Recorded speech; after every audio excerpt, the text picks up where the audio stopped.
Hello नमस्ते विद्यार्थी मित्रों, केम छो? मजामां? ओके, चलो हवे आपणे लास्ट लेक्चर में आपणे पूर्ण वर्गनी रीते समीकरण छे द्विघात समीकरण एना बीज एटले के उकेल मेळवता शीख्या। हवे आपणे ई जे पूर्ण वर्गनी रीते जे शीख्या ई पूर्ण वर्गनो उपयोग कर्या वगर एटले के पूर्ण वर्ग मेळव्या वगर सीधो एनो उकेल मेळववा माटे एक सूत्र छे द्विघात सूत्र, एना मददथी द्विघात समीकरणनो उकेल अथवा तो बीज मेळवता शीखशुं आपणे। बराबर, ई छे द्विघात सूत्र।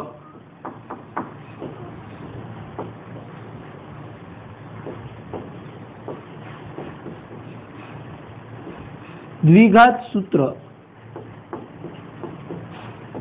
अथवा तो एनुं बीजुं नाम छे श्रीधर आचार्य सूत्र। એટલે શ્રીધર આચાર્ય નામના ગણિત શાસ્ત્રી જે છે એણે આ સૂત્ર આપ્યું છે। પૂર્ણ વર્ગની જે રીત છે બરાબર એના આધારે એણે એક સૂત્ર તાર્યું। પૂર્ણ વર્ગની રીતે દ્વિઘાત સમીકરણ છે એનું પૂર્ણ વર્ગથી આખું એનો બીજ મેળવવાનું એક સૂત્ર તાર્યું। એટલે આપણે આખી પૂર્ણ વર્ગની પ્રોસેસ ન કરવી પડે, સીધું દ્વિઘાત સમીકરણ છે એને એના પરથી ABC મેળવી અને દ્વિઘાત સૂત્ર છે એની અંદર કિંમત મૂકી અને ડાયરેક્ટ એનું બીજ મેળવી શકાય। એના માટે શ્રીધર આચાર્ય નામના ગણિત શાસ્ત્રીએ એક સૂત્ર મેળવ્યું, એનું નામ એણે આપ્યું દ્વિઘાત સૂત્ર। તો દ્વિઘાત સમીકરણના બીજ મેળવવા માટેનું દ્વિઘાત સૂત્ર છે એના વિશે પહેલા આપણે કઈ રીતે મળ્યું એની વાત કરીએ। આખું પહેલા એનું સૂત્ર છે એ તારવીએ અને પછી એ સૂત્ર પરથી એ સૂત્રનો ઉપયોગ કરી દ્વિઘાત સૂત્રનો ઉપયોગ કરી અને દ્વિઘાત સમીકરણના બીજ કઈ રીતે મેળવવા એની વાત કરીએ। બરાબર, તો સૌ પ્રથમ આપણું જે દ્વિઘાત સમીકરણ છે એ કયું છે? તો કે દ્વિઘાત સમીકરણ છે ax² + bx + c બરાબર 0, જ્યાં a does not equal to 0। બરાબર, આ આપણી પાસે દ્વિઘાત સમીકરણ છે। તો આ દ્વિઘાત સમીકરણ છે એનું આપણે પૂર્ણ વર્ગની રીતે એક સૂત્ર મેળવીએ, પૂર્ણ વર્ગની પ્રોસેસ કરી અને એક સૂત્ર મેળવીએ। તો એ પૂર્ણ વર્ગની રીતે મેળવવા માટે પહેલા આપણે આને બંને બાજુ a વડે ભાગીએ। એ a કેવો હશે? શૂન્યતર, શૂન્ય સિવાયનો। તો બંને બાજુ શૂન્યતર વાસ્તવિક સંખ્યા a અથવા તો શૂન્યતર a વડે ભાગતા। ચલો બંને બાજુ a વડે ભાગવું એટલે અહીંયા આગળ મને એક નવું સમીકરણ એનું મળે। a વડે ભાગવું a/a ax² છેદમાં a એટલે a કેન્સલ થઈ ગયો એટલે અહીંયા આવશે x², પછી પ્લસ હવે અહીંયા આગળ bx ના છેદમાં a એટલે b/a x લખાય, b/a x, પછી પ્લસ c ના છેદમાં a બરાબર 0 અને 0 ના છેદમાં a એટલે 0 લખાય। એટલે બંને બાજુ આપણે શું કર્યું? તો કે શૂન્યતર a વડે ભાગ્યા, એટલે શૂન્ય સિવાયની કોઈ વાસ્તવિક સંખ્યા વડે છે એ આપણે ભાગ્યા। હવે આપણે પૂર્ણ વર્ગની રીતે જોવું છે। તો પૂર્ણ વર્ગની રીત માટે આપણે શું કરીએ? તો કે અંતિમ પદ છે એ સેટ કરીએ પહેલા। તો અંતિમ પદ અથવા તો તૃતીય પદ એ મેળવીએ। ચલો, તો અંતિમ પદ બરાબર મધ્યમ પદનો વર્ગ, સૂત્ર લખું છું કેમ કે રિપીટ થાય એટલે તમને ભૂલાય નહીં। બરાબર, મધ્યમ પદનો વર્ગ છેદમાં 4 ગુણ્યા પ્રપદ એટલે પ્રથમ પદ। તો અહીંયા આગળ અંતિમ પદ કેટલું મળશે? તો કે અંતિમ પદ બરાબર મધ્યમ પદ છે એનો વર્ગ એટલે આનો વર્ગ b/a x આખાનો વર્ગ છેદમાં 4 ગુણ્યા પ્રથમ પદ એટલે x²। રેડી? હવે હું આનો વર્ગ આપું એટલે અહીંયા થશે b² છેદમાં a² × x² અને આખાના છેદમાં 4 ગુણ્યા x²। તો અહીંયા તમે જુઓ અંશમાં અને છેદમાંથી x² ઉડી જશે। હવે અંશનો છેદ ક્યાં જાય? છેદમાં। અંશનો છેદ છેદમાં અને છેદનો છેદ ક્યાં જાય? અંશમાં। બરાબર, એ તો તમને ખબર જ હશે। તો તેથી અંતિમ પદ જે છે બરાબર કેટલું મળ્યું? તો કે x² ઉડી ગયો એટલે b² છેદમાં 4 ગુણ્યા a², b² છેદમાં 4 ગુણ્યા a² મળ્યું આપણને। અંતિમ પદ શું મળ્યું? b² આ a² છેદમાં જશે એટલે b² છેદમાં 4 ગુણ્યા ए स्क्वेर। हवे आपणे शुं करीए पूर्ण वर्ग माटे अंतिम पद छे अने आमां उमेरीए अने बाद करीए तो तेथी x square plus B upon A x plus B square छेदमां 4 ए स्क्वेर उमेर्या अने आपणे आ बाद करीए। तृतीय पद अंतिम पद एटले तृतीय पद त्रीजुं पद छे ए उमेरवानुं जे अंतिम पद मळ्युं होय ए त्रीजुं पद लेवानुं અને માઇનસ ઈ પાછું બાદ કરવાનું અને જે હતું આપણી પાસે ત્રીજું પદ એ હજી છે જ c ના છેદમાં a બરાબર 0 રેડી। તો આપણે અંતિમ પદ છે એ ઉમેર્યું અને બાદ કર્યું। ચલો હવેની પ્રોસેસ કઈ છે આપણી તો કે આનું વર્ગમૂળ લખીએ એટલે x એનો સ્ક્વેર પ્લસ 2 ગુણ્યા પેલું પદનું વર્ગમૂળ એટલે x અને બીજા પદનું વર્ગમૂળ એટલે સોરી અંતિમ પદનું વર્ગમૂળ એટલે b છેદમાં 2a પ્લસ અંતિમ પદનું વર્ગમૂળનો સ્ક્વેર। તો આ આપણે પૂર્ણ વર્ગ સેટ કર્યો બરાબર। પ્રથમ પદનો વર્ગ વત્તા 2 ગુણ્યા પ્રથમ પદનું વર્ગમૂળ ગુણ્યા બીજા પદનું વર્ગમૂળ વત્તા અંતિમ પદનું વર્ગ બરાબર। તો આ રીતે આપણે આખું પદ સેટ કરીએ છીએ ઈ કર્યું। પછી આ બે પદ જે છે એમાંથી હું માઇનસ કોમન કાઢું એટલે માઇનસ વાળું પદ કેવું થઈ જશે પ્લસ બી સ્ક્વેર છેદમાં 4a સ્ક્વેર અને અહીંયા પ્લસ વાળું પદ કેવું થઈ જશે માઇનસ ઇઝ ઇક્વલ ટુ 0 આમ લખાય। ચલો હવે આ ત્રણ પદ જે છે પેલા ઈ પૂર્ણ વર્ગ બની ગયું। એને કઈ રીતે લખાય તો કે પ્રથમ પદનું વર્ગમૂળ મધ્યમ પદની નિશાની અને અંતિમ પદનું વર્ગમૂળ એટલે b ના છેદમાં 2a અને આખાનો સ્ક્વેર આમ લખાય સંક્ષિપ્ત રૂપ। પ્રથમ પદનું વર્ગમૂળ મધ્યમ પદની નિશાની અને અંતિમ પદનું વર્ગમૂળ કાઢી નાખો એટલે એનું વર્ગમૂળ થશે b upon 2a। પછી માઇનસ હવે અહીંયા હું લસા લેવો એટલે બેના છેદ સરખા કરવા હોય તો અહીંયા આગળ a છે પણ અહીંયા a સ્ક્વેર છે તો હજી એક a વડે ગુણવાના અને 4 વડે તો 4a વડે ગુણીને ભાગીએ એટલે અહીંયા થશે b સ્ક્વેર છેદમાં 4a સ્ક્વેર માઇનસ 4ac છેદમાં 4a સ્ક્વેર લસા લીધો તો બંનેના છેદ સમાન છે એટલે આને આમ લખાય। તેથી x પ્લસ b ના છેદમાં 2a આખાનો square minus b square minus 4ac છેદમાં 4a સ્ક્વેર બરાબર 0 આમ લખાય ને। ઓકે ચલો હવે માઇનસ વાળું પદ છે આ એને પેલી બાજુ જોવા દો તો માઇનસ થી કેવું થઈ જાય પ્લસ। જો આપણે શું કરીએ સૂત્ર તારવીએ છીએ કયું સૂત્ર દ્વિઘાત સૂત્ર તારવીએ કોની મદદથી પૂર્ણ વર્ગની રીતે આપણે દ્વિઘાત સૂત્ર તારવીએ। પછી આપણે પૂર્ણ વર્ગ બનાવવાની જરૂર નહીં પડે સીધું દ્વિઘાત સમીકરણને સરખાવો એટલે abc મળે એની સીધી કિંમત મૂકવાની થશે એટલે બીજ મેળવવા માટેની આ એક સરળ રીત છે દ્વિઘાત સૂત્રની બરાબર। તો હવે માઇનસ વાળું પદ છે એ આપણે પેલી બાજુ જોવા દઈએ છીએ તો અહીંયા આવશે x plus b upon 2a નો સ્ક્વેર બરાબર b સ્ક્વેર માઇનસ 4ac છેદમાં 4a સ્ક્વેર રેડી। હવે બંને બાજુ વર્ગમૂળ લેતા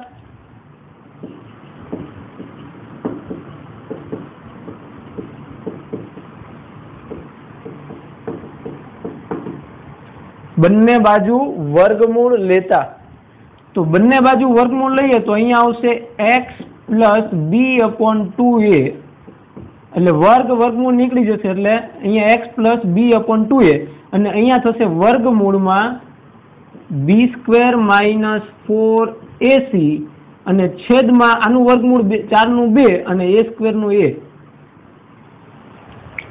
હવે અહીંયા આગળ વર્ગમૂળમાં b સ્ક્વેર માઇનસ 4ac આવે છે પણ ઈ વર્ગમૂળ ક્યારે લેવાશે તો કે જ્યારે ઈ ધન હોય તો અહીંયા કાઉન્સમાં આપણે ઈ પણ લખવું પડે કે b સ્ક્વેર માઇનસ 4ac ધન હોય 0 અથવા એના કરતા મોટું હોય ત્યારે। પણ જો ઋણ હોય જો b સ્ક્વેર માઇનસ 4ac ઋણ હોય 0 કરતા નાનું હોય તો વર્ગ ક્યારેય માઇનસ ન હોય એટલે એનો વાસ્તવિક ઉકેલ મળે નહીં। એવું આપણે આગળ એક દાખલામાં ભણી ગયા કે અહીંયા આના વર્ગ બરાબર અહીંયા માઇનસ આવતું હતું ઉદાહરણ નંબર 9 બરાબર ને। હા ઉદાહરણ નંબર 9 એમાં અહીંયા માઇનસ હતું એટલે આપણે એવું કીધું કે એનો વાસ્તવિક ઉકેલ ન મળે, વર્ગ ક્યારેય ઋણ ન હોય. તો એ શરત અહીંયા પણ લાગુ પડે કે વર્ગમૂળ લેવાનું બંને બાજુ, પણ કઈ શરત માટે? તો કે b² - 4ac > 0 માટે. b² - 4ac > 0, 0 અથવા એના કરતા મોટું હોય ત્યારે. એટલે એ એક શરત આપણી પાસે લાગુ પડી ગઈ. તો અહીંયા આપણને હવે સૂત્ર મળ્યું, આ પ્લસ છે અને પેલી આપણે બીજ મેળવવું એટલે x મેળવવું. તો x ને કરતા બનાવીએ એટલે આ પદ પેલી બાજુ જશે. તો તેથી x બરાબર આ પદ કેવું થઈ જશે? -b/2a. અહીંયા થશે ± વર્ગમૂળ લીધું એટલે આ કેવું થઈ જશે? +/- એટલે આ ± વર્ગમૂળમાં b² - 4ac છેદમાં 2a. તો આ આખું એક આપણને પદ મળ્યું. હવે બેના છેદ સરખા છે એટલે હું એને આમ પણ લખી શકું કે તેથી x બરાબર -b ± વર્ગમૂળમાં b² - 4ac આખાના છેદમાં 2a. તો આ જે સમીકરણ મળ્યું આપણને એ દ્વિઘાત સૂત્ર છે. એટલે બે બીજ મળ્યા. જુઓ, એકવાર પ્લસ લેવાનું ને એકવાર માઇનસ લેવાનું. તો અહીંયા આપણે એવું લખી શકીએ કે જો b² - 4ac > 0 હોય તો શરત ક્યારે? > 0 હોય તો જ, <0 હોય તો નહીં. શું કામ? તો કે <0 એટલે કે ઋણ અહીંયા હોય તો આ વર્ગ છે એ ક્યારેય માઇનસ થાય નહીં, એટલે એનો વાસ્તવિક ઉકેલ ન મળે એટલા માટે. તો ક્યારે? તો દ્વિઘાત સમીકરણ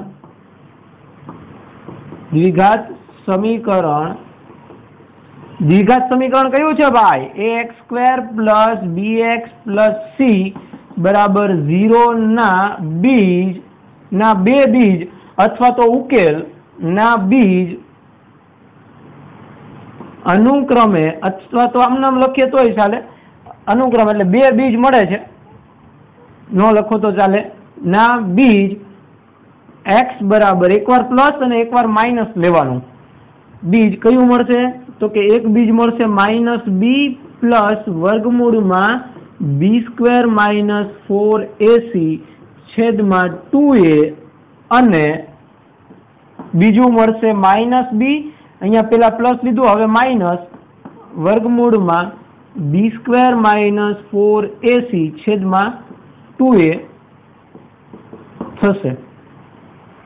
એટલે કોઈ સમીકરણ આપ્યું હોય દ્વિઘાત સમીકરણ, એનું આપણને બીજ અથવા તો ઉકેલ મેળવવાનું કીધું હોય તો એના ઉકેલ મેળવવા માટે એને પેલા સીધું આપણે દ્વિઘાત સમીકરણ સાથે સરખાવો એટલે a, b અને c ની કિંમત મળે. એ આપણે આગળ ભણી ગયા. દ્વિઘાત સમીકરણ સાથે દર્શાવો, સ્વાધ્યાય 4.1 સાથે સરખાવો, a, b, c ની કિંમત મેળવો.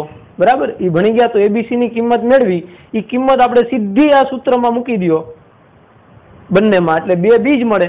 જે આગળ આપણે દાખલો ગણ્યો સ્વાધ્યાય 4.3 અને ઉદાહરણ 7, 8 અને 9, બરાબર, એમાં આપણે જે ઉકેલ મેળવા એ બે ઉકેલ મળતા દ્વિઘાત સમીકરણના. તો એ જ બે ઉકેલ છે આ. એમાં આપણે શું કરતા? તો કે પૂર્ણ વર્ગ મેળવી અને પછી આખું સાદરૂપ આપી અને x મેળવતા. તો અહીંયા આગળ સીધું આપણે એક તારણ તારવી લીધું. કોણે આપ્યું? એ શ્રીધર આચાર્યએ આપ્યું, ગણિતશાસ્ત્રી. એણે કીધું કે ભાઈ જો તમે આ રીતે આમ કરો તો આ સૂત્ર મળ્યું તમને, એમાં તમે સીધી કિંમત મૂકો ને, હા સીધી કિંમત મૂકો a, b, c ની, એટલે તમને એનો સીધો ઉકેલ મળી જશે. એ જે મળે એના બે બીજ થયા.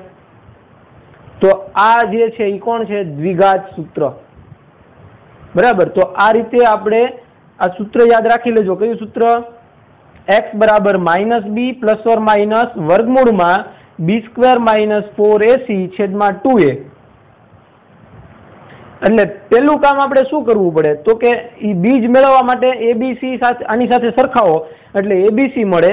અને એ abc પરથી આપણે પેલા b² - 4ac મેળવવું પડે. એ જોવું પડે કે > = 0 છે કે નહીં. જો હોય તો જ એના ઉકેલ મળે, નકર એનો વાસ્તવિક ઉકેલ મળે નહીં. એટલે પેલું કામ આપણે આ વિવેચક, આને કહેવાય વિવેચક ડી, નામ આપ્યું છે ડી, અથવા ડેલ્ટા પણ દર્શાવાય, અથવા ડેલ્ટા વડે પણ એને દર્શાવાય. બરાબર. તો પહેલા આપણે b² - 4ac જોશું. જો એ ગ્રેટર ધેન ઇક્વલ ટુ 0 હોય તો જ દ્વિઘાત સમીકરણ છે એના બે બીજ, એક આ પ્લસ વાળું અને એક આ માઇનસ વાળું છે એ મળે. ક્લિયર? ચલો આટલું પહેલા લખી લ્યો. બે સમીકરણ છે પ્લસ ઓર માઇનસ યાદ રાખી લેજો. ઓકે, હવે એના રિલેટેડ દાખલા છે ઉદાહરણ નંબર 11. એમાં કૂટ પ્રશ્નથી આપણે પેલા દ્વિઘાત સમીકરણ મેળવશું. એ આપણે પાછું સ્વાધ્યાય 4.1 અને 4.2 માં ભણી ગયા કે કૂટ પ્રશ્ન આપ્યો એના પરથી દ્વિઘાત સમીકરણ મેળવવાનું, એ દ્વિઘાત સમીકરણ છે એનો ઉકેલ મેળવવાનો. ઓકે, તો એ આપણે જોઈએ. ચલો ઉદાહરણ નંબર 11. ચલો ઉદાહરણ નંબર 11 એમાં શું કીધું કે બે ક્રમિક અયુગ્મ ધન પૂર્ણાંક સંખ્યાઓના વર્ગોનો સરવાળો 290 હોય તો તે બે સંખ્યાઓ શોધો. એવું કીધું છે આપણને. શું કીધું? તો કે બે અયુગ્મ ક્રમિક સંખ્યાઓ, બે અયુગ્મ ક્રમિક સંખ્યાઓ કઈ થઈ? તો એ ધારી લઈએ. ધારો કે બે અયુગ્મ ક્રમિક સંખ્યાઓ x અને બીજી કઈ હશે? જુઓ, બે ક્રમિક અયુગ્મ, ક્રમિક એટલે એને એક પછી બીજી તરત આવતી હોય. ધારો કે હું 5 લઉં, અયુગ્મ સંખ્યા કીધી, અયુગ્મ, યુગ્મ નહીં. તો 5 લઉં તો 5 પછી જે આવે એ 6 આવે અને 6 પછી જે આવે એ 7 આવે. આપણે અયુગ્મની વાત કરવાની. ક્રમિક અયુગ્મ, 5 પછી તરત આવતી અયુગ્મ સંખ્યા કઈ? તો કે 6 એ યુગ્મ છે એટલે એ નહીં, એટલે 7. તો 5 પછી ક્રમિક આવતી કઈ છે? 7. તો બંને વચ્ચેનો ગેપ કેટલાનો થયો? 2 નો. બરાબર. 7 - 5 એટલે 2 નો તફાવત કેટલો થયો? 2. તો જો એક સંખ્યા 5 હોય તો બીજી કઈ હોય? તો કે 5 + 2 બરાબર 7. કયું હોય? 5 + 2 હોય. તો અહીંયા આગળ હું x લઉં તો એના પછીની બીજી કઈ હોય? ક્રમિક ધન સંખ્યાઓ, ધન પૂર્ણાંક સંખ્યાઓ.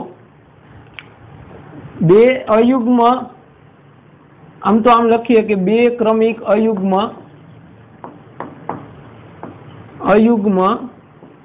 ધન પૂર્ણાંક સંખ્યાઓ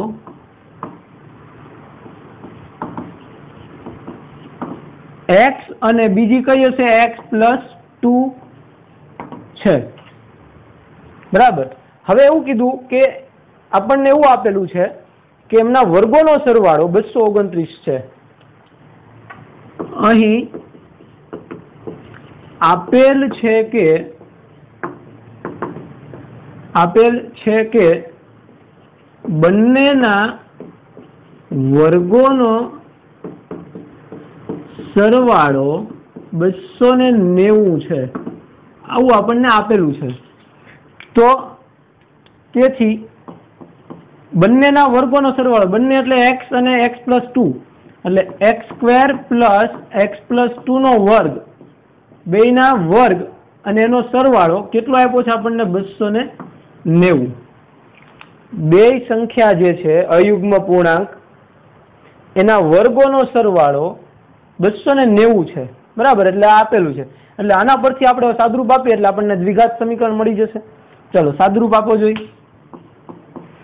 x² + આનો વર્ગ આપો એટલે પહેલાનો વર્ગ, પછી મધ્યમ અને નિશાની પ્લસ, પછી 2 ગુણ્યા પેલવી જો એટલે 2 × 2 4 × x એટલે 4x પ્લસ અંતિમ પદનો વર્ગ એટલે 4 બરાબર 290. તો x² + x² એટલે 2x² પ્લસ 4x. હવે આ 290 આ બાજુ આવે એટલે માઇનસ થશે એટલે +4 - 290 બરાબર 0. તો 2x² + 4x માઇનસ, જો 4 - 290 એટલે 290 માંથી 4 કાઢો એટલે કેટલા આવે? 286. પણ કેવાય મોટા પદની નિશાની માઇનસ બરાબર 0. રેડી? તો હવે આને હજી 2 વડે ભાગ આલે તો 2 વડે ભાગી નાખું બંને બાજુ. તો અહીંયા થશે x² + 2x - 143 બરાબર 0. તો આ મળી ગયું આપણને દ્વિઘાત સમીકરણ. હવે આના ઉકેલ મેળવવા છે આપણે દ્વિઘાત સૂત્રની મદદથી. તો એના માટે આપણે આ સમીકરણ જે છે એને ने द्विघात समीकरण ax² plus bx plus c बराबर 0 સાથે સરખાવતા એની સાથે સરખાવીએ તો a બરાબર કેટલા મળે તો કે x² નો સહગુણક કેટલો છે 1 આપણે 4.1 માં ભણી ગયા પછી b નો x નો સહગુણક b કેટલો છે 2 અને અચળ પદ c બરાબર -143 બરાબર થશે। ચલો આ મળી ગયું abc। હવે આપણે શું કરવાનું છે હવે b² - 4ac મેળવવાનું છે। એ કેવું મળવું જોઈએ 0 અથવા એના કરતા મોટું બરાબર તો b² - 4ac મેળવવાનું છે તો b² એટલે 2 નો વર્ગ કેટલો થયો 4 પછી -4 ગુણ્યા a એટલે કેટલો છે 1 એને ગુણ્યા c એટલે -143 રેડી તો તેથી b² - 4ac બરાબર કેટલા આવશે તો કે 4 આ માઇનસ માઇનસ પ્લસ 4 ગુણ્યા 143 કરો તો જોઈએ કેટલા આવશે 400 ને 160 ને 4 × 12 એટલે 572 કેટલા આવશે 572 તો તેથી b² - 4ac બરાબર 572 પ્લસ 4 એટલે 576 ચલો મળી ગયું b² - 4ac કેવું મળ્યું ગ્રેટર ધેન 0 0 કરતા મોટું ધન મળ્યું એટલે એના વાસ્તવિક બીજ છે એ શક્ય છે તો દ્વિઘાત સૂત્ર પરથી તેથી દ્વિઘાત સૂત્ર પરથી સમીકરણના બીજ x બરાબર એકવાર પ્લસ અને એકવાર માઇનસ લઈએ છીએ આપણે તો સમીકરણના બીજ x બરાબર -b પ્લસ વર્ગમૂળમાં b² - 4ac છેદમાં 2a અને x બરાબર -b માઇનસ વર્ગમૂળમાં b² - 4ac છેદમાં 2a સૂત્ર મૂક્યું ખાલી બીજનું જો આ ગ્રેટર ધેન 0 હોય તો જ દ્વિઘાત સૂત્ર પરથી આપણે લાગુ કરી શકીએ એના બીજ જો લેસ ધેન 0 મળે તો એવું કહી દેવાનું કે વાસ્તવિક ઉકેલ મળતા નથી। ચલો હવે કિંમત મૂકી દઈએ તો તેથી x બરાબર -b કેટલો મળ્યો આપણને 2 તો -2 પ્લસ વર્ગમૂળમાં આ કેટલું મળ્યું b² - 4ac 576 છેદમાં 2 ગુણ્યા a કેટલો મળ્યો 1 અને બીજો ઉકેલ છે બીજ x બરાબર -2 માઇનસ વર્ગમૂળમાં 576 છેદમાં 2 × 1 રેડી ચલો સાદરૂપ આપો તેથી x બરાબર -2 પ્લસ હવે 576 છે એ કોનો વર્ગ છે તમને ખબર છે કોનો છે 24 નો બરાબર ને તો 24 નો વર્ગ 576 છે તો 576 નું વર્ગમૂળ કેટલું થાય 24 તો આ વર્ગમૂળ કેટલું મળ્યું 24 છેદમાં 2 અને બીજું જે છે એ x બરાબર -2 માઇનસ 24 છેદમાં 2 તો ચલો તેથી x બરાબર કેટલા મળશે અહીંયા -2 પ્લસ 24 એટલે 22 છેદમાં 2 બરાબર 11 એટલે એક ઉકેલ આપણને મળ્યું 11 અને x બરાબર -26 છેદમાં 2 એટલે -13 હવે અહીંયા આગળ -13 મળે છે તો અહીંયા આપણને શું કીધું અયુગ્મ ધન પૂર્ણાંક સંખ્યાઓ અહીં ધન પૂર્ણાંક સંખ્યા લેવાની હોવાથી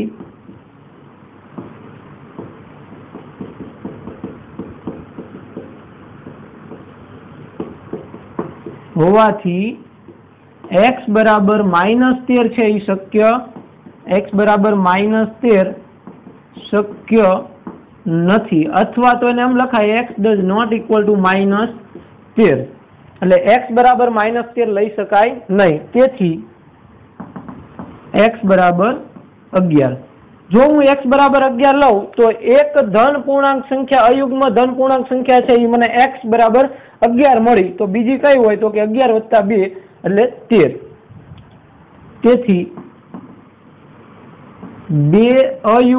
બે ક્રમિક અયુગ્મ ધન પૂર્ણાંક સંખ્યાઓ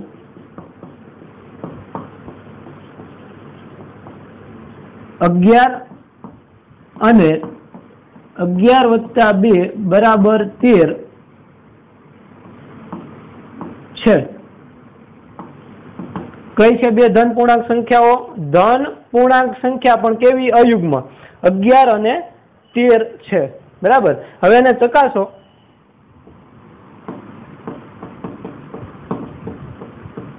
ચકાસો જોઈ 11 નો વર્ગ વત્તા એટલે બે ના વર્ગોનો સરવાળો 290 થવો જોઈએ। એટલે પેલી સંખ્યા 11 નો વર્ગ એટલે 121 વત્તા 13 નો વર્ગ 169। ચલો કરો સરવાળો જોઈ। 9 1 0 22 1 6 ને 1 7 8 9 અને 2 290 થઈ ગયો। એટલે આપણો જવાબ છે એ કેવો છે? 400। રેડી? તો આ એના ઉકેલ છે એ દ્વિઘાત સૂત્રની મદદથી મળે। જો કૂટ પ્રશ્ન આપેલો હોય તો એ કૂટ પ્રશ્નની માહિતી ભેગી કરી અને દ્વિઘાત સમીકરણ બનાવવાનું। એ દ્વિઘાત સમીકરણને આની સાથે સરખાવો એટલે ABC મળે। ABC પરથી પેલું કામ b² - 4ac મેળવવાનું। b² - 4ac > 0 0 કરતા મોટું અથવા 0 મળે તો આગળ આપણે જવાનું। જો ન મળે, ઋણ મળે તો આપણે ત્યાં કહી દેવાનું વાસ્તવિક ઉકેલ મળતો નથી। ચલો અહીંયા > 0 મળ્યું એટલે આપણે દ્વિઘાત સૂત્ર પરથી એનો ઉકેલ મેળવ્યો। રેડી? તો આ રીતે સમીકરણના બીજ છે એ દ્વિઘાત સૂત્રની મદદથી મેળવી શકાય। ચલો એના પછી ઉદાહરણ નંબર 12 પણ જોઈએ। ઉદાહરણ નંબર 12 એમાં એવું કીધું કે એક એવો લંબચોરસ બગીચો બનાવવાનો છે કે જેની પહોળાઈ તેની લંબાઈ કરતા 3 મીટર ઓછી છે। હવે લંબાઈ કરતા પહોળાઈ ઓછી છે એટલે આપણે પહોળાઈને ધારી લ્યો x છે તો લંબાઈ એના કરતા 3 વધારે થઈ ને, બરાબર? પહોળાઈ છે એ લંબાઈ કરતા 3 ઓછી, એનો મતલબ પહોળાઈ કરતા લંબાઈ 3 વધારે। પહોળાઈ લંબાઈ કરતા 3 ઓછી છે એટલે લંબાઈ છે એ પહોળાઈ કરતા 3 વધારે થઈ। એટલે હું અહીંયા આગળ એક લંબચોરસ બગીચો દોરું છું, જે તમારી ટેક્સ્ટ બુકમાં આકૃતિ આપી છે, જોઈ શકો। આ લંબચોરસ બગીચો છે, આ પહોળાઈ છે, આ લંબાઈ છે। ધારો કે એની પહોળાઈ x લઈએ તો લંબાઈ છે એ કેટલી છે? તો કે x + 3 છે, એના કરતા 3 વધારે। એટલે કે લંબાઈ કરતા પહોળાઈ 3 ઓછી થઈ ગઈ। લંબાઈ કરતા પહોળાઈ 3 ઓછી થઈ। રેડી? હાલો હવે શું કીધું આગળ કે તેનું ક્ષેત્રફળ જેનો પાયો, હવે આનું ક્ષેત્રફળ છે લંબચોરસનું એ કેટલું છે? તો કે જેનો પાયો બગીચાની પહોળાઈ જેટલો હોય। એટલે પાયો છે એ એનો એટલો જ હોય પણ વેધ છે એ 12 હોય। એવો એક ત્રિકોણ છે, વેધ 12 મીટર હોય તેવા પહેલેથી બનાવેલ સમદ્વિભુજ ત્રિકોણાકાર બગીચાના ક્ષેત્રફળ કરતા, એટલે એવો ક્ષેત્રફળ અહીંયા આગળ આકૃતિ ભેગી આપી છે પણ અલગ પણ તમે સમજી શકો કે પહેલેથી એક બનાવેલો બગીચો છે સમદ્વિબાજુ ત્રિકોણાકાર બગીચો, એના ક્ષેત્રફળ કરતા 4 મીટર વધુ છે। એટલે આ બગીચો છે એ આવો છે। બગીચો છે એનો પાયો કેટલો છે ત્રિકોણાકાર? તો કે ઈ આની પહોળાઈ જેટલો, લંબચોરસની પહોળાઈ એટલે x, અને એનો વેધ છે એ કેટલો છે? 12 મીટર। હવે લંબચોરસ બગીચાનું ક્ષેત્રફળ છે એ આ ત્રિકોણના બગીચા, જે ત્રિકોણાકાર બગીચો છે, લંબચોરસ બગીચો છે એનું ક્ષેત્રફળ એ ત્રિકોણાકાર જે બગીચો છે એના ક્ષેત્રફળ કરતા 4 વધુ છે। એટલે આપણે પહેલા શું કામ કરવાનું? તો કે લંબચોરસ બગીચો છે એનું ક્ષેત્રફળ મેળવીએ, પછી ત્રિકોણાકાર છે એનું ક્ષેત્રફળ મેળવીએ, પછી લંબચોરસનું ક્ષેત્રફળ બરાબર ત્રિકોણાકાર બગીચાનું ક્ષેત્રફળ વત્તા 4, એ આપણને પરફેક્ટ મળશે, બરાબર? તો 4 વધુ હોય તો લંબચોરસ બગીચાની લંબાઈ અને પહોળાઈ શોધો। એટલે આપણે ઉકેલ મેળવવાનો છે, બરાબર? ઉકેલ એટલે x, લંબાઈ અને પહોળાઈ અને લંબાઈ મેળવવાની રહેશે, બરાબર? ચલો આપણે જોઈએ, પેલા ધારી લઈએ, ધારો કે લંબચોરસ બગીચો છે એની પહોળાઈ, ઉદાહરણ નંબર 12, ધારો કે લંબચોરસ બગીચાની પહોળાઈ x મીટર છે તેથી તેની લંબાઈ રકમ પરથી જોઈએ તો તેથી તેની લંબાઈ x + 3 મીટર થશે. કેટલી થશે? x + 3 મીટર થશે. બરાબર. રકમમાં આપ્યું છે કે પહોળાઈ છે એ લંબાઈ કરતા 3 ઓછી, એટલે લંબાઈ છે એ પહોળાઈ કરતા 3 વધારે થઈ. એટલે જો પહોળાઈ x લઉં તો લંબાઈ કેટલી થઈ? x + 3 મીટર થશે. હવે લંબચોરસ બગીચાનું ક્ષેત્રફળ જોઈ લઈએ. સૂત્ર તો તમને ખબર જ છે, ભણી ગયા તમે. ચલો, લંબચોરસ બગીચાનું ક્ષેત્રફળ બરાબર લંબાઈ ગુણ્યા પહોળાઈ. લંબાઈ ગુણ્યા પહોળાઈ એટલે x ગુણ્યા x + 3, એટલે લંબાઈ x + 3 છે અને પહોળાઈ x છે. લંબાઈ ગુણ્યા પહોળાઈ ચોરસ મીટર. તો કેટલું મળ્યું? તો કે x² + 3x. કેટલું મળ્યું? x² + 3x metre square. Metre into metre એટલે મીટરનો સ્ક્વેર થશે. બરાબર. તો આ લંબચોરસ બગીચાનું ક્ષેત્રફળ મળી ગયું. હવે આપણે કોનું મેળવવાનું છે? ત્રિકોણાકાર બગીચાનું. હવે ત્રિકોણાકાર બગીચા માટે શું આપ્યું છે? તો કે ત્રિકોણાકાર બગીચો જે છે એનો પાયો લંબચોરસ ની પહોળાઈ જેટલો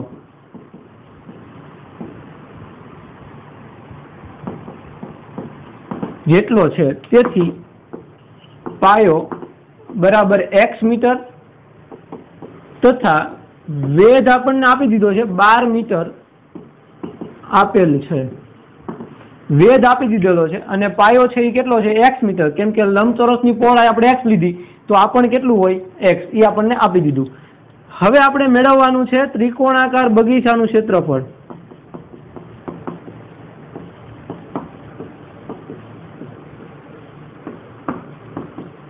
હવે ત્રિકોણનું ક્ષેત્રફળ એટલે 1/2 પાયો ગુણ્યા વેધ. પાયો ગુણ્યા વેધ. તો 1/2 પાયો કેટલો છે? તો કે x અને વેધ કેટલો છે? 12. તો તેથી એનું ક્ષેત્રફળ કેટલું મળ્યું? 6x. 12/2 એટલે 6 ઇન્ટુ x એટલે 6x મીટર સ્ક્વેર. હવે રકમમાં આપણને આપી દીધું છે એટલે આપેલ છે કે લંબચોરસ બગીચાનું ક્ષેત્રફળ એ ત્રિકોણાકાર બગીચાના ક્ષેત્રફળ કરતા 4 મીટર સ્ક્વેર વધુ છે. તો તેથી લંબચોરસ બગીચાનું ક્ષેત્રફળ બરાબર હું લખી શકું ત્રિકોણાકાર બગીચાનું ક્ષેત્રફળ વત્તા 4. ત્રિકોણાકાર બગીચાનું ક્ષેત્રફળ વત્તા 4 મીટર સ્ક્વેર. તો તેથી લંબચોરસ બગીચાનું ક્ષેત્રફળ આપણને કેટલું મળેલું છે? x² + 3x. તો તેથી x² + 3x બરાબર ત્રિકોણાકાર બગીચાનું ક્ષેત્રફળ કેટલું મળ્યું? 6x અને પ્લસ 4 મીટર સ્ક્વેર. એના કરતા 4 વધારે. એટલે અહીંથી આપણું સમીકરણ સ્ટાર્ટ થઈ ગયું. દ્વિઘાત સમીકરણ કેટલું મળ્યું? દ્વિઘાત સમીકરણ જુઓ તો જોઈ. x² પ્લસ આ 6x આ બાજુ આવે એટલે 3x - 6x અને 4 આ બાજુ એટલે -4 બરાબર 0. તો તેથી x² - 3x 3 - 6 એટલે -3x -4 બરાબર 0. તો આ આપણને દ્વિઘાત સમીકરણ છે એ મળી ગયું. બરાબર. હવે આ દ્વિઘાત સમીકરણ છે એનો આપણે ઉકેલ દ્વિઘાત સૂત્રની મદદથી જોવાનો છે. તો દ્વિઘાત સૂત્ર માટે સમીકરણને દ્વિઘાત સમીકરણ ax² + bx + c બરાબર 0 સાથે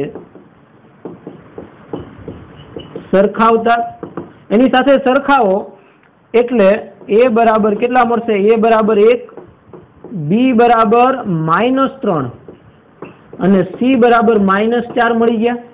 एबीसी મળી ગયું। હવે આપણે પેલું કામ શું કરીએ? b² - 4ac મેળવવાનું। તો હવે b² - 4ac બરાબર b² એટલે -3 નો વર્ગ કેટલો થશે? 9, પછી -4 ગુણ્યા a1 ને c -4, તો તેથી b² - 4ac બરાબર 9 માઇનસ પ્લસ ચોકે 16 એટલે +16 એટલે કેટલા મળ્યા? 25, જે કેવું છે? Greater than 0। 9 + 16 25 ગ્રેટર ધેન 0 મળી ગયું। તો તેથી સમીકરણના બીજ સીધું લખી નાખું છું, એટલે તેથી દ્વિઘાત સૂત્ર પરથી સમીકરણના બીજ x બરાબર -b, સૂત્ર લખીએ હજી એકવાર એટલે તમને યાદ રહે, -b પ્લસ વર્ગમૂળમાં b² - 4ac છેદમાં 2a, અને બીજું કયું છે? x બરાબર -b માઇનસ વર્ગમૂળમાં b² - 4ac છેદમાં 2a, 4ac છેદમાં 2a। ચલો હવે સીધી કિંમત મૂકી દઈએ એબીસી ની। તો તેથી x બરાબર પેલા પ્લસ વાળામાં મૂકીએ તો b બરાબર -3 છે, b બરાબર -3, તો આ માઇનસ +3 વત્તા વર્ગમૂળમાં કેટલા મળે છે? આ 25 છેદમાં 2 ગુણ્યા 1, અને x બરાબર -+3 પછી માઇનસ વર્ગમૂળમાં 25 છેદમાં 2 ગુણ્યા 1, તો તેથી x બરાબર અહીંયા 3, 25 નું વર્ગમૂળ કેટલું થશે? 5, તો 3 + 5 એટલે 8 છેદમાં 2, અને x બરાબર 3 - 5 એટલે -2/2, તો આ મળશે આપણને x બરાબર 4 અને x બરાબર -1। હવે x બરાબર -1, પણ x છે કોણ? તો કે પહોળાઈ છે। જુઓ x કોણ છે? પહોળાઈ। તો પહોળાઈ ક્યારેય ઋણ હોય ભાળી નહીં ને, તો આ શક્ય નથી, જે શક્ય નથી। ચલો એ શક્ય નથી, તો આપણી પાસે કોણ આવી ગયું? પહોળાઈ 4, તો તેથી લંબચોરસ બગીચાની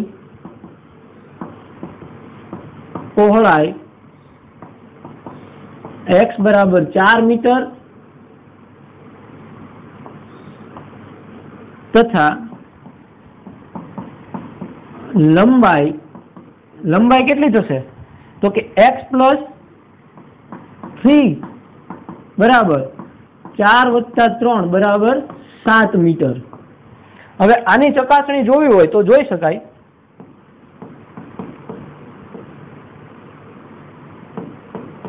ચલો આની ચકાસણી જોઈએ તો શું આવશે? તો કે લંબચોરસનું ક્ષેત્રફળ, હવે લંબચોરસનું ક્ષેત્રફળ કેટલું છે? લંબાઈ ગુણ્યા પહોળાઈ। અહીંયા પહોળાઈ 4 છે, લંબાઈ 7 છે, એટલે 28 મીટર સ્ક્વેર। અને ત્રિકોણનું ક્ષેત્રફળ કેટલું મળ્યું આપણને? 4 પહોળાઈ અને ગુણ્યા વેધ 12 આપેલો છે, 12 ચોક 48/2 એટલે 24। તો ત્રિકોણાકાર બગીચો છે એનું ક્ષેત્રફળ આપણને 24 મળ્યું, અને લંબચોરસનું ક્ષેત્રફળ 28 મળ્યું, એટલે ત્રિકોણાકાર બગીચાનું ક્ષેત્રફળ 24 + 4 કરું ત્યારે મને લંબચોરસનું ક્ષેત્રફળ મળે। બરાબર, તો આ ચકાસણી આપણી બરાબર। હાલો હવે આપણે જઈએ સ્વાધ્યાય 4.3 માં।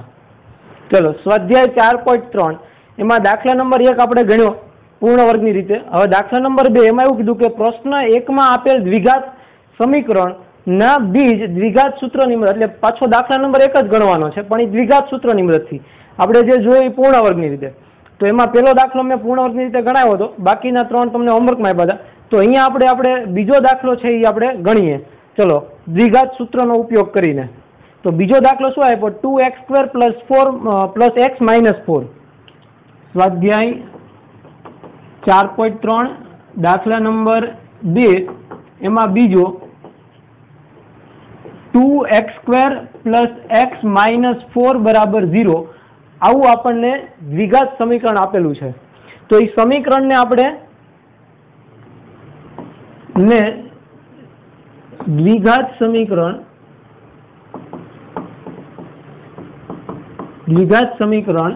ax² + bx + c બરાબર 0 સાથે સરખાવતા, ચલો એની સાથે સરખાવો તો a બરાબર કેટલા મળે 2, b બરાબર 1 અને c બરાબર -4. તો હવે આપણે પેલું કામ શું કરવાનું, abc મળી જાય એટલે b² - 4ac મેળવવાનું. તો b² એટલે 1 નો વર્ગ 1 માઇનસ 4 ગુણ્યા a કેટલો છે 2 અને c -4. તો 1 માઇનસ પ્લસ 16 દુ 32 એટલે તેથી આપણને b² - 4ac કેટલું મળ્યું 33, જે ગ્રેટર ધેન 0 છે. તો તેથી સમીકરણના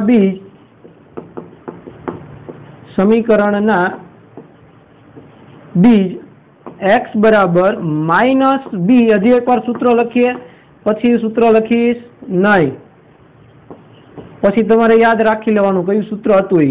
x બરાબર -b પ્લસ વર્ગમૂળમાં b² - 4ac છેદમાં 2a અને બીજું માઇનસ વાળું એટલે કે -b માઇનસ વર્ગમૂળમાં b² - 4ac છેદમાં 2a.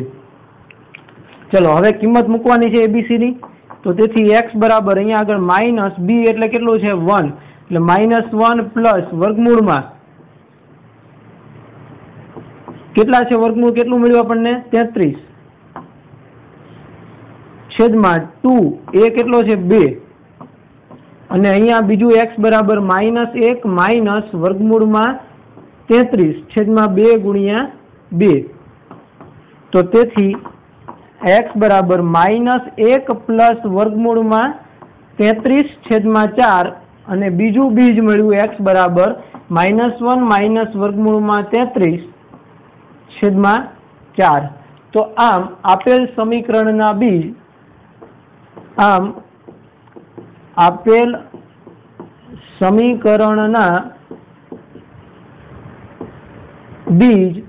-1 પ્લસ વર્ગમૂળમાં 33 છેદમાં 4 અને -1 માઇનસ વર્ગમૂળમાં 33 છેદમાં 4 થશે.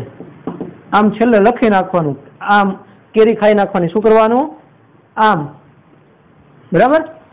જો આ દાખલા નંબર 2 ગણ્યો. હવે આપણે આનો ત્રીજો દાખલો પણ જોઈ લઈએ. ચલો ત્રીજા દાખલામાં શું આપ્યું છે સમીકરણ? તો કે 4x² + 4√3x + 3 બરાબર 0.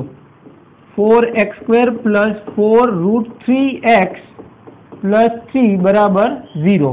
તો આ સમીકરણને સીધું આપણે હું લખું હવે દ્વિઘાત સમીકરણ ax² + bx + c બરાબર 0 સાથે સરખાવો. તમારે લખવાનું બધું બરાબર ને દ્વિઘાત સમીકરણ ax² + bx + c બરાબર 0 સાથે સરખાવતા a બરાબર કેટલા મળે 4, b બરાબર કેટલા મળે 4√3 અને c બરાબર 3.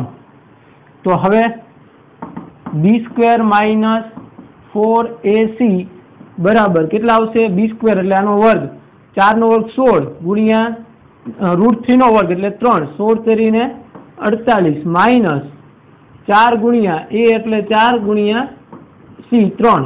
તો 48 માઇનસ 16 તેરી 48 એટલે તેથી આપણને b² - 4ac કેટલું મળ્યું 0 મળ્યું. શું મળવું જોઈએ 0 અથવા 0 કરતા મોટું તો એનો ઉકેલ મળે. તો 0 તો મળે છે એટલે હાલે. તો તેથી ઉકેલ સમીકરણના બીજ x બરાબર માઇનસ, હવે હું સૂત્ર લખતો નથી ભાઈ, ચલો સીધું કિંમત મૂકું. -b કેટલો છે 4√3 પછી પ્લસ 0 નું વર્ગમૂળ એટલે 0 છેદમાં કેટલા આવશે 2 × a એટલે 4 અને બીજું બીજ x બરાબર -4√3 માઇનસ √0 છેદમાં 2 ગુણ્યા a એટલે 4. તો તેથી x બરાબર કેટલા મળ્યા 0 નું વર્ગમૂળ 0 એટલે તો બધું 0 થઈ ગયું પેલું. તો અહીંયા આગળ આના છેદમાં લખો એટલે 4 4 કેન્સલ થઈ ગયા એટલે -√3 ના છેદમાં 2 અને અહીંયા આગળ તો કે આ 4 4 કેન્સલ થઈ ગયા એટલે -√3 ના છેદમાં એટલે જ્યારે આપણને b² - 4ac બરાબર 0 મળશે ત્યારે એના બીજ કેવા મળશે? સમાન મળશે. બરાબર. ગ્રેટર ધેન 0 મળે તો અલગ અલગ બીજ મળે અને ઇક્વલ ટુ 0 મળે તો સમાન બીજ મળે અને લેસ ધેન 0 એટલે ઋણ મળે તો એનો બીજ મળે નહીં. તો છેલ્લે લખવાનું આમ આપેલ સમીકરણના બીજ આ અને આ છે. ઓકે, તો દાખલો હજી ત્રીજો છે એ તમે ચોથો છે એ તમારી જાતે હોમવર્કમાં ગણવાનો રહેશે. રેડી? ચલો, તો આજે આપણે અહીંયા સુધી રાખીએ. નેક્સ્ટ લેક્ચરમાં છે એ દાખલા નંબર 3 છે સ્વાધ્યાય 4.3 નો, ત્યાંથી આપણે સ્ટાર્ટ કરશું. Okay, thank you.